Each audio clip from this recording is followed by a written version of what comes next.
Selamlar arkadaşlar, videoma hoş geldiniz. Ben İrfan Işık. Bu videomda yazın nasıl serinlenir serisinden su tabancası yapacağız. Hem de öyle böyle değil, yani sıfır maliyet, sıfır işçilik ve mükemmel eğlence, %100 eğlence. Acayip eğleneceğiniz ve hiç emek sarf etmeden böyle güzel bir su tabancası yapacaksınız. Ya bunu biz de biliyoruz diyebilirsiniz belki. Ya bu çok basit diyebilirsiniz. Yani bu hayatta basit şeyler bazen çok güzel olabiliyor. Bazen hayat kurtarabiliyor. Basit deyip geçmeyelim arkadaşlar. O yüzden videoya like atmayı ve videoyu sonuna kadar izlemeyi sakın ama sakın unutmayın. Arkadaşlar genelde benim videolarım emek verilen videolar oluyor. Hani başkasının videosunu izlediğim videolar olmuyor. O yüzden sizlerden biraz daha fazla destek istiyorum arkadaşlar. Videomuza geçelim. Malzemelerimizi sayıyoruz arkadaşlar. Şu anda güleceksiniz ama gerçek. Bir adet şişe. Yani kola şişesi olabilir, meyve suyu şişesi olabilir. Herhangi plastik bir şişe. Plastik bir şişeniz var. Ve bir tane şişe ve bir bıçak, maket bıçağı, normal bıçak, delici herhangi bir alet. Ama şunu söylüyorum. Çocuklar sakın evde denemeyin. Büyüğünüz, başınızda bir bireyiniz olmadan delici, yanıcı, kesici aletler kullanmayın. Bunu buradan bildireyim. Şimdi biz şeyimizi yapalım da şu markayı da buradan şey yapaydık, böyle gazlayaydık, iyiydi. Reklam almış gibi oluyoruz ama yok. Keşke reklam alsak, nerede? Vallahi sıfır para kazanıyorum YouTube'dan ama severek yapıyorum. Sizlerin desteğinizi de bekliyorum arkadaşlar. İnşallah ileride çok iyi yerlerde olacağız. Şimdi yapmanız gereken tek şey şu. Yani hiç uğraşmadan. Ama deliğiniz, yani deliği istediğiniz gibi açabilirsiniz. Yani bir tane açabilirsiniz mesela şöyle ortaya. Ve hatta biraz büyük açabilirsiniz. Şöyle kenarlara 4 tane delik açabilirsiniz. Yani o sizin eğlencenize kalmış bir şey. Yani hayal gücünüze de kalmış bir şey yani. Şimdi ben ortaya bir tane açıyorum.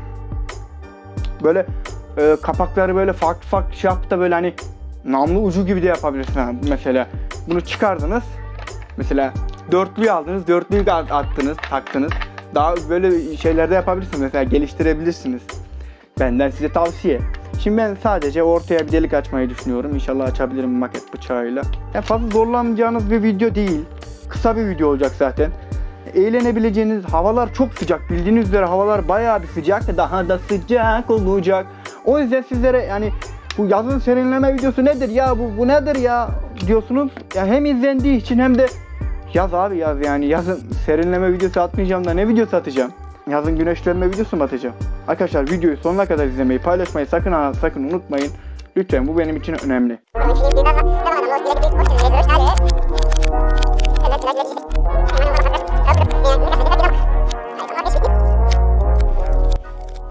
Böyle içinden de genişletebilirsiniz.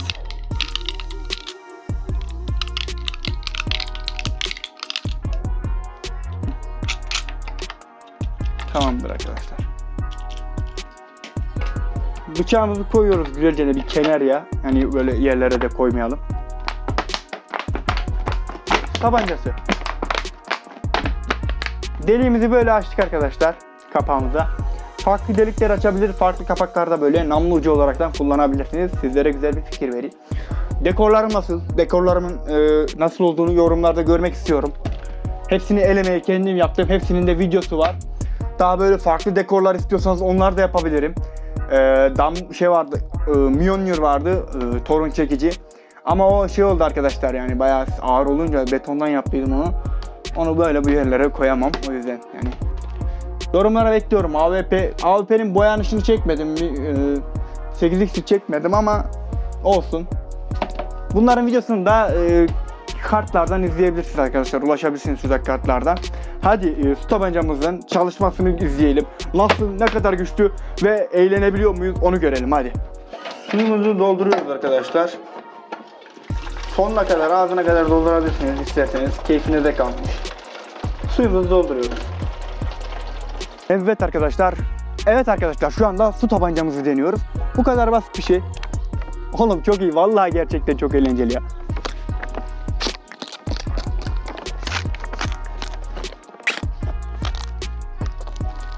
Gerçekten eğlenceli. Arkadaşlarınızla böyle savaştığınızı düşünsene. Bu videoya like atmayı sakın ama sakın unutmayın. Gerçekten çok güzel ya.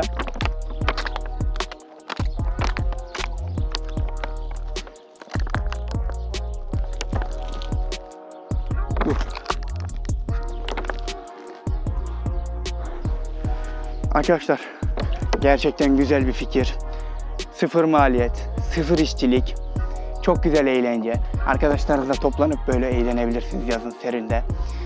Umarım videomu beğenmişsinizdir. Benden bu tarz pratik bilgileri istiyorsanız yoruma yazmayı unutmayın. Yorumlarınız benim için değerli. Videoyu paylaşmayı, arkadaşlarınızla önermeyi sakın ama sakın unutmayın. Yine emek dolu güzel bir videoyla sizlerle beraberdim.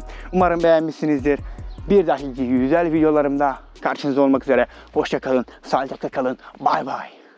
Şuradaki videolarıma da gidebilirsiniz. Yazın nasıl serilenir videosunun havuzu var. Havuz videom var. O da güzel bir video. Dondurma videom var. Onlara gidebilirsiniz. Şurada seri var. Şurada da normal şey var. Normal videom var. Şuradan da kanalıma abone olabilirsiniz. Abone olmayı unutmayın arkadaşlar. Zili de açın ki bildirimler gelsin sizlere. Güzel videolarımdan haberdar olun. Her gün sizlere güzel içerikler, güzel videolar atmaya çalışıyorum.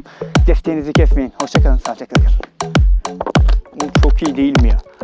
Vallahi kendim serinledim. Kendi kendimi ıslattım. Vallahi serinledim ya.